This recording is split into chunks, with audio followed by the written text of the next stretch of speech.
छठी माई सुन ली गुहार। Power star Pawan Singh ji का नया गीत आप लोगों के बीच रिलीज़ होने को हो चुका है तैयार, जिसका पोस्टर आप लोगों ने अभी देखा। छठी मैया का गीत है।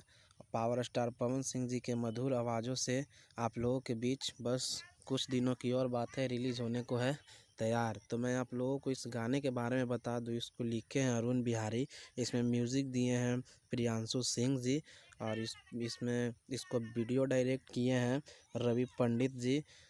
और मैं आप लोगों को बता दूं कि इसमें जो फीट मॉडल हैं पवन सिंह जी के साथ जो इस गाने में काम करने वाली हैं, उनका नाम है आस्था सिंह।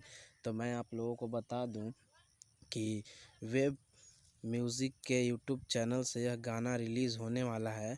और मैं आप लोगों को बता दूं कि बहुत ही प्यारा गाना छठी मैया का होने वाला है, जो कि आप लोगों के बीच रिलीज़ होगा। और जय छठी मैया यह गाना भी बहुत ही प्यारा है, अगर आप लोगों ने नहीं सुना है तो जाकर सुने।